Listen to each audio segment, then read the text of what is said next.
Alright, so I'm gonna do just a touch of scraping here just to get some of this kind of lapped surface roughed up just a little bit. I've already scraped it flat, but apparently there was still a couple little high spots. I'm not even gonna get my straight edge out or anything. I'm just gonna touch these areas that you can tell are high. So kind of like when you blue a surface, you'll be able to see where the high spots are. This is kind of a similar deal. The really shiny spots are going to be the obvious high spots, and I have a few areas where I think I could touch them up. So I just have a hand scraper. It's just a Sandvik. Just holds these little inserts that are about 1/2 inch by 1 inch by 1/8 inch, probably. I have some bigger inserts too that it can take inserts all the way up to probably 1 inch wide. I usually just stick to this little guy. I've got it sharpened at about a 15-degree angle there with a double bevel. And you probably can't really see it, but there is a double bevel, so I can scrape one side. Once that side gets worn out, switch over to the other side. So what I do is find the really shiny spots, and they're all throughout here. And I'm just gonna, I go at an angle, I push straight in and go at an angle, kind of like you're welding. So once you get started,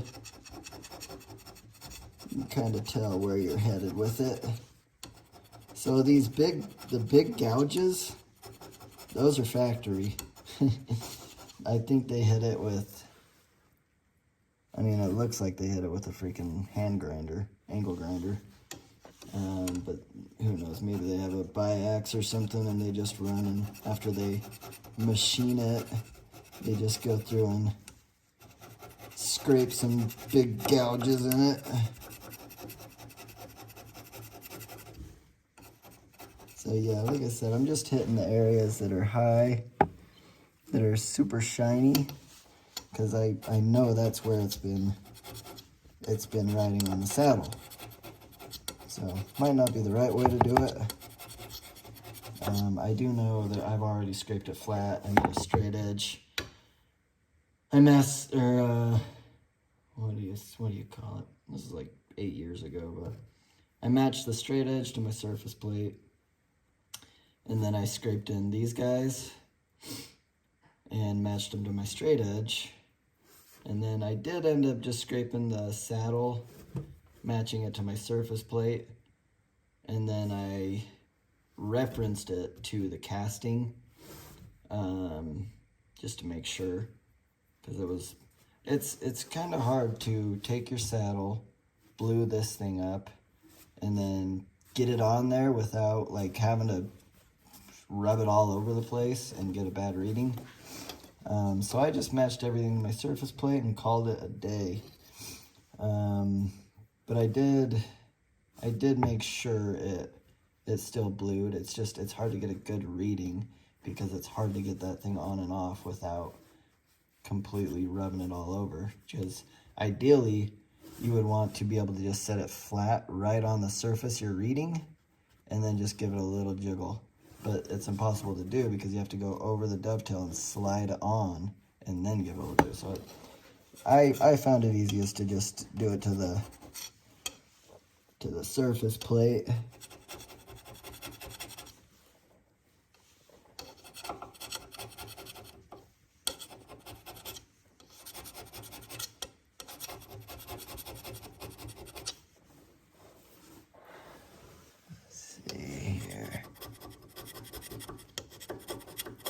So I'm just hitting the really shiny spots just like you would if you had just blued it.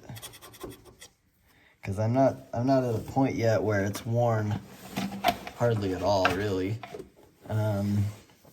If it were like worn and one end and the other end was completely smooth and shiny, that would mean that you've worn all the way through your scraping. and at that point you will have to re-scrape the whole thing, start all over. But I'm not at that point. This machine honestly will probably never be at that point because it doesn't get used enough, and I try to keep it relatively clean. Oh man, you guys can't see anything. I'm gonna set her on up here. Let's see. Yeah, that's better. All right, so I'm probably gonna cut that out. I just cut out a section of video because I was an idiot and I put the camera in front of me. And then when I started scraping, you couldn't see anything. So let me start over. If I missed something, that's probably why. But so what I'm doing here is I'm scraping just the shiny spots because that tells me that they're the high spots. I've kind of already done it now, but oops, I blocked the video. Because I was saying I've already scraped everything in and matched everything in my surface plate and my straight edges. So I know that they're flat.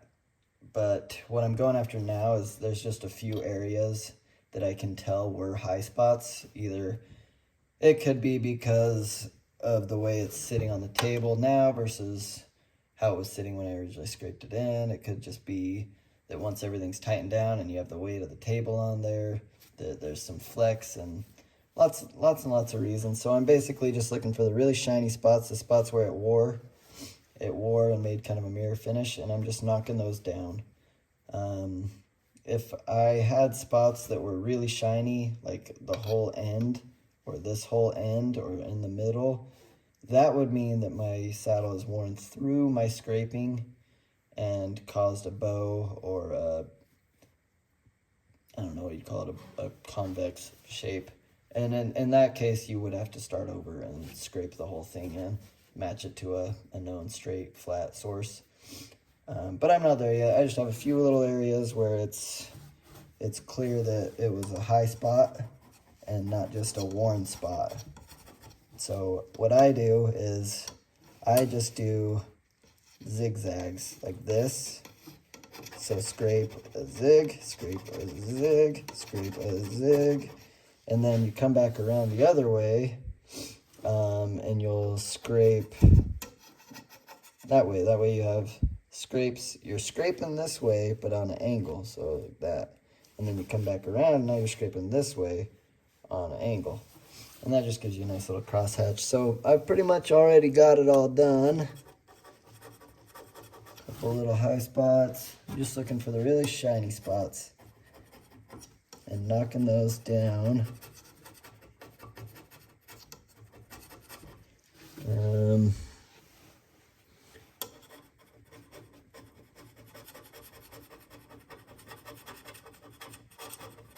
And then what you'll want to do is hit it with a nice flat stone.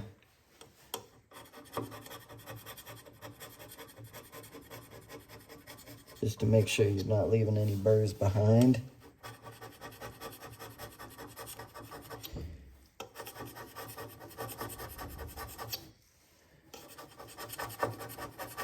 And I'm not pushing super hard, but I mean, you can definitely see I am scraping some material off. If I were better at this, I would do what they call flaking. That's where you go over it and you do push really hard, and you create actual big, pretty heavy, deep grooves. And it's something like it's a whole motion. I was pretty good at it, but I couldn't even tell you how to do it now.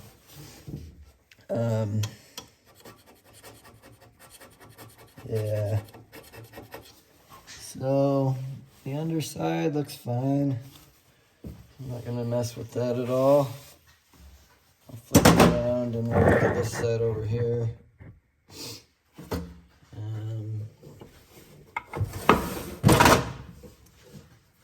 Yeah, same thing. There's a few areas that are really shiny. where you can tell it was worn through. And what I'll do is I'll just kind of go along and do my little crosshatch everywhere that there's a shiny spot. Just take off all the high spots, you know, while I have the machine apart. This is the time to do it. It's really not too bad though. The x-axis has a little more. And so what this scraping will do is it'll give the area a place for oil to sit, and that way your sliding surfaces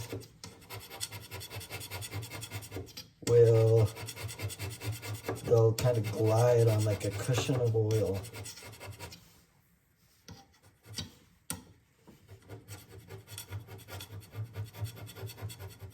So, I mean, even if you don't scrape your machine in perfectly flat, if you have like a new machine, it's not a bad idea to just go over it and just do this all the way down. Just zigzag, zigzag, zigzag, zigzag, and then come back the other way, just to build up a nice area of, just to give it somewhere for oil to stick. So I don't know if you've ever used like your gauge blocks. So they stick together because you've got two flat surfaces, and if you imagine ringing them together, that how it holds it together super tight. I mean, it's going to be the same thing, especially as this wears down and they get kind of lapped to each other, just like a gauge block would kind of be. They're precision lapped, perfectly flat, and that's why they stick together. So what this does is it just breaks up the perfectly flatness so that you don't have that same kind of stick. So in CNC machining, they call it slick stick or something. And it's a real problem because those, I mean, almost all new machines, they're not scraped anymore. They're just ground. And then what they do is they run pressurized oil systems that will pressurize the oil in between the ways, and that way you keep a constant film of oil in there. But with any older machine or cheaper machine that doesn't have a pressurized oil system and they try to just grind the surfaces, you're going to run into that stick slip or slip stick, something like that, that will cause all sorts of problems. You'll end up with galling, where the materials actually start sticking together and peeling each other apart. It's just not good. So if you have a brand new machine, be it Chinese, whatever, it's not a bad idea to go through and just scrape some, just look up flaking. Just do that. You don't have to scrape the whole thing. You're just trying to get some grooves cut in there. I did scrape this whole thing because it was terrible. But yeah, right now I'm just kind of going over the shiny spots, making sure it's not perfectly smooth.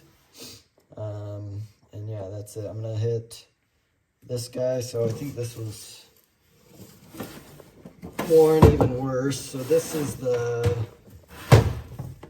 where the table slides.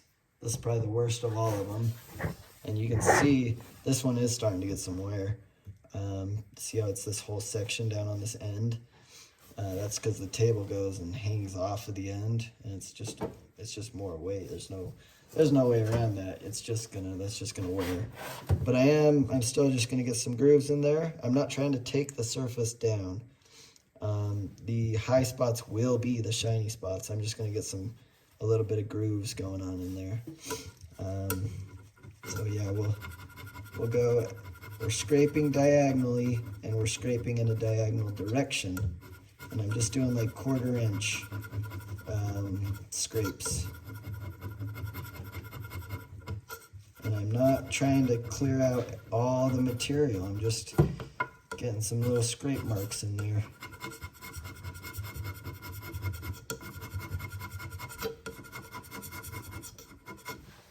So yeah, I'll probably go, it's weird, it's more in there and kind of there.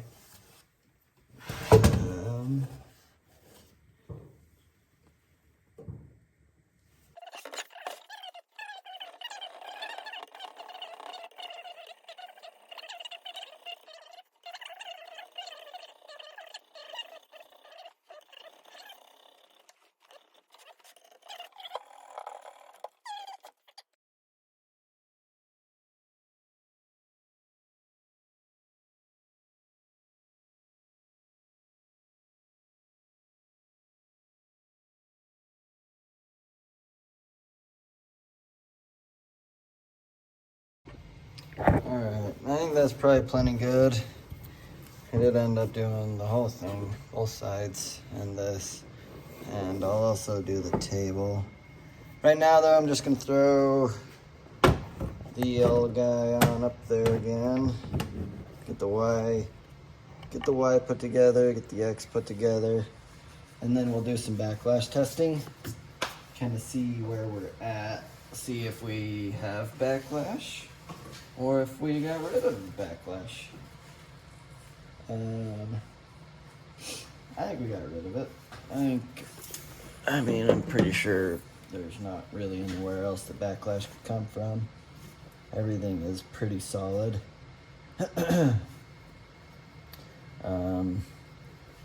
My Y-axis, it really isn't all that solid, I guess.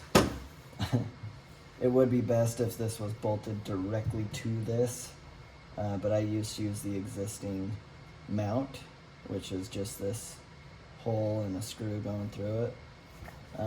But I mean, that probably wouldn't work on the Z, but I think it's fine on the Y, just not nearly as much weight on it. So you're gonna want to make sure you're very, very clean. Nothing on your surfaces except for whey oil. And I do use Mobile Vectra number 2, I think it's called, whey oil. I don't know. People use barn shaving oil. Use whatever your heart desires, don't matter. Some oil's better than no oil. As Mr. Pete used to say, I think he just uses regular old gear oil, Mr. Pete. I noticed he hasn't really had any videos for a long while until just recently. I think I could be wrong. I think he took a pretty good break there for a while though.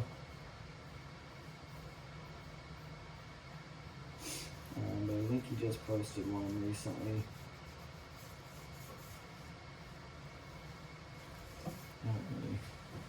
Don't quote me on that though. I'm not 100% sure.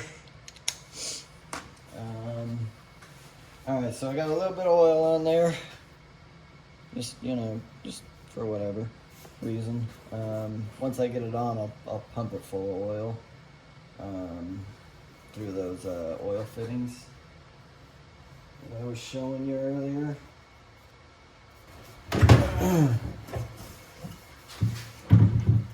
So remember, try to keep it clean. You don't really want any chips getting down in there. Let's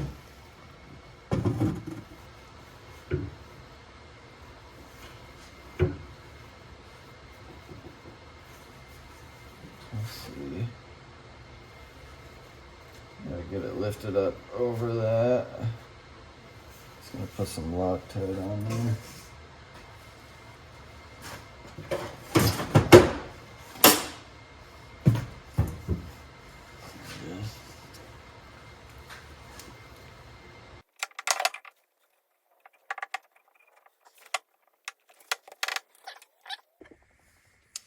Alright, got the saddle on. Now I'm just gonna bolt her together. Ooh. Maybe.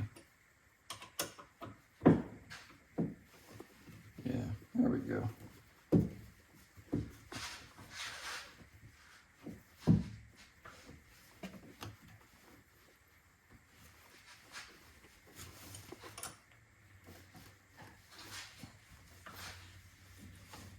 You're gonna want that to be pretty tight.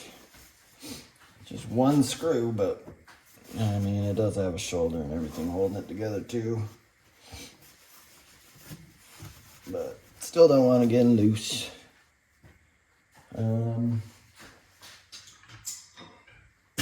Here is our gib.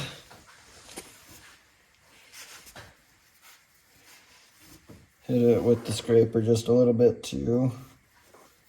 Just gonna put a little dab of oil on there.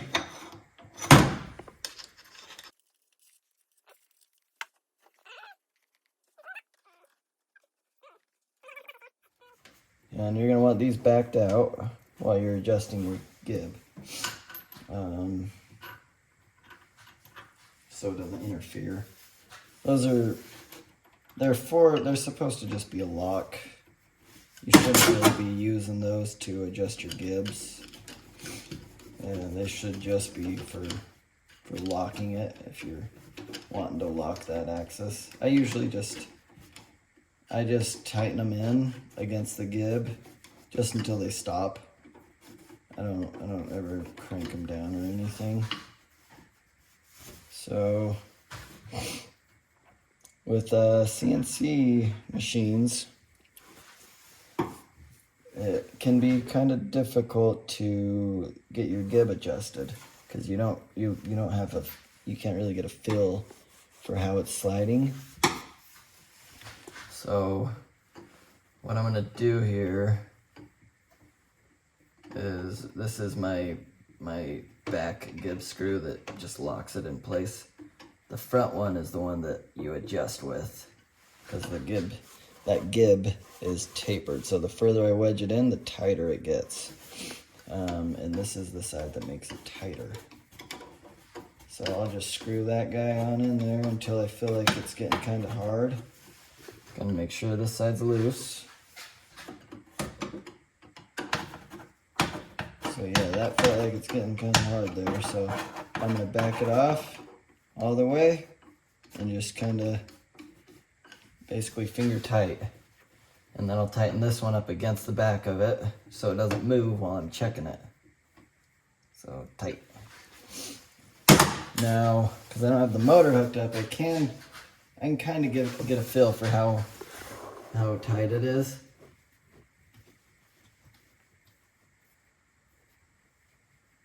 And it doesn't feel tight. It feels fine.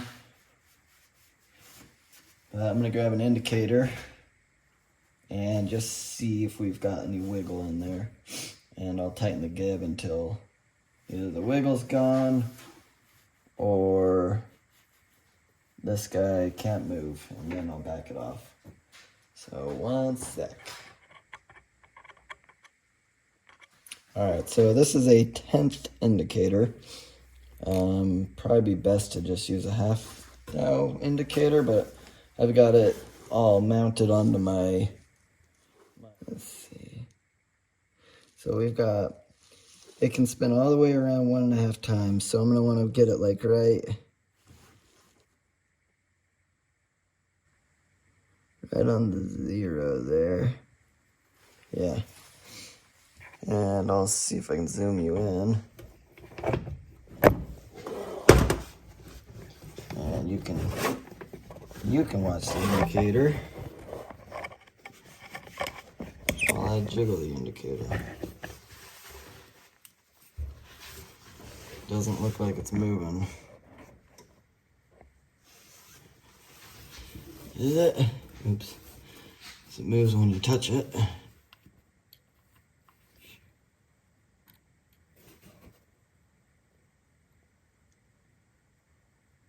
So we've got like 1/10 of a thousandth. Kind of do the same thing at just a little more of a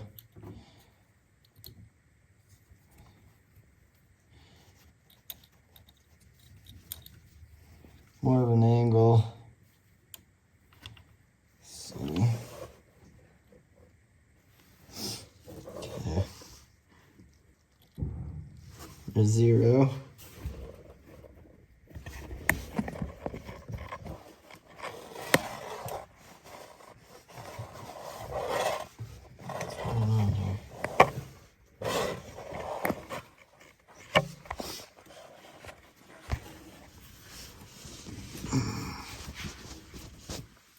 maybe a 1/2 thousandth.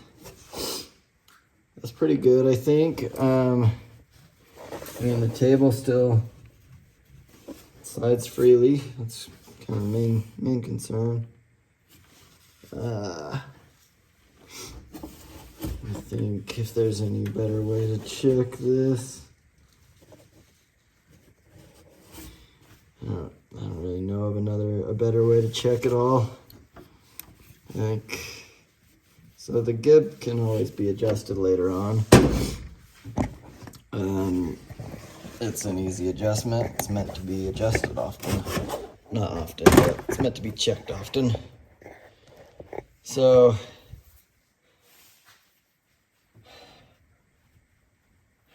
yeah, I'm gonna just double check, make sure nothing moved. So I'll loosen that one turn.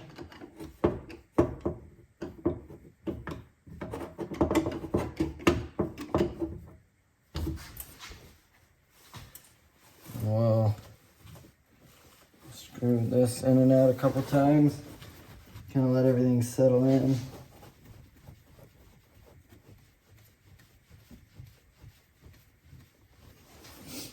And then we'll see.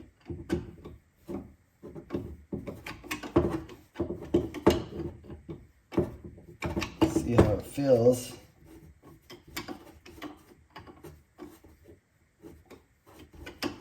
I could crank it in.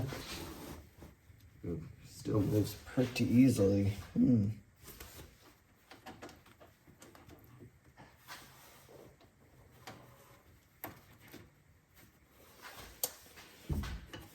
Interesting.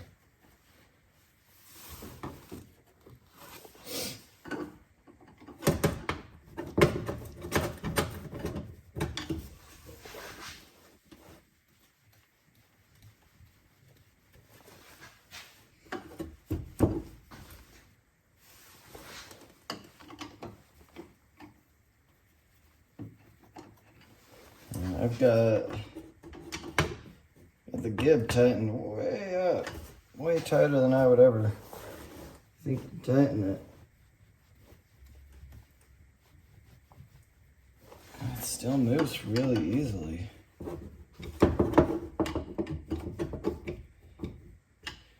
Just gonna loosen it up about a turn, full turn.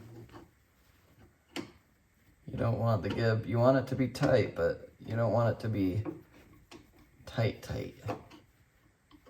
Because then you're gonna run into problems with wear. You're gonna prematurely wear out your machine. Not good.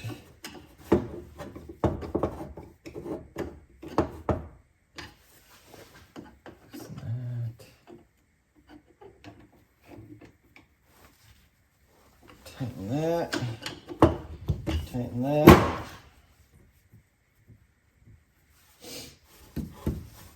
Hopefully it's tight enough.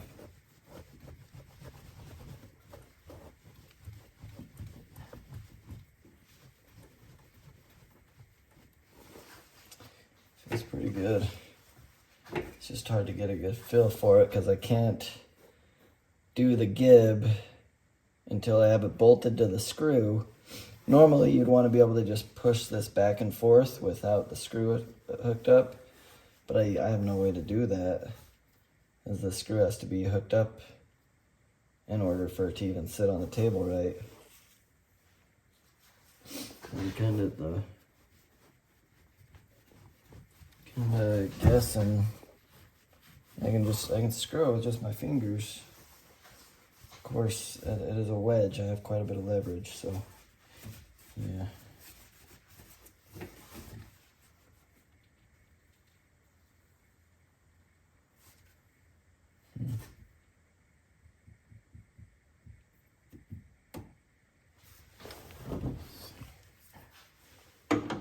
See if I've still got 5,000th on this side over here.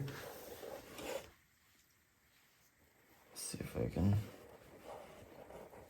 get her right about there. Turn her up.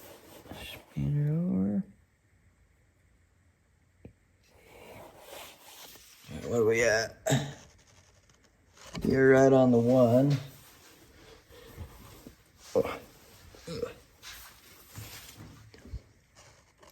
Now we're at about,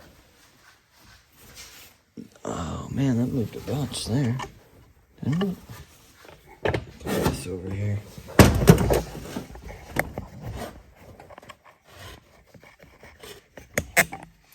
Alright, keep an eye on that gauge.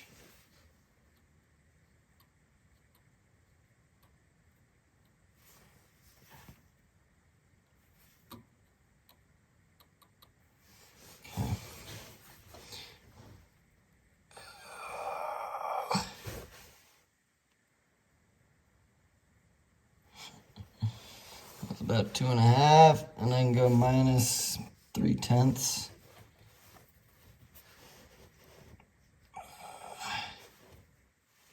It's interesting how it slowly springs back.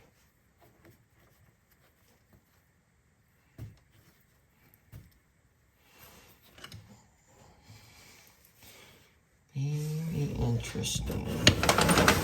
I'm gonna put you guys over here.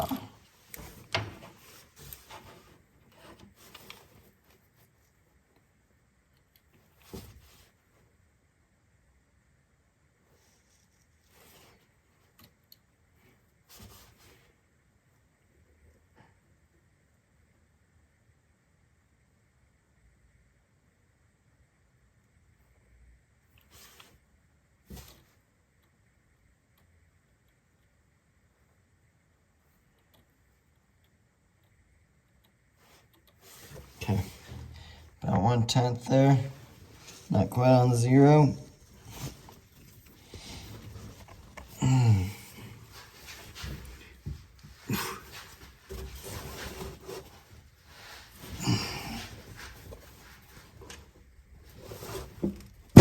And all the wear seems to be on the back. I'm not getting anything on this front section. Like this is loose.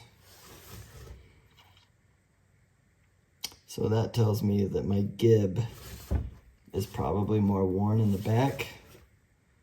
And I mean, it's maybe, what do we say, like 1.5 thousandths of an inch more than this front side, which is pretty minuscule. And it took quite a bit of cranking to get it to move. So I think I'll probably not even do anything about it, because I don't want to tighten the gib up anymore, because then I'm just asking for more wear on the front end. So let's lock the gib down there.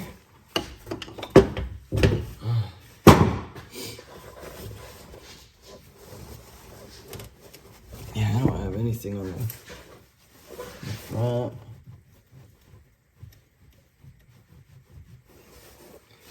Seems to move fine.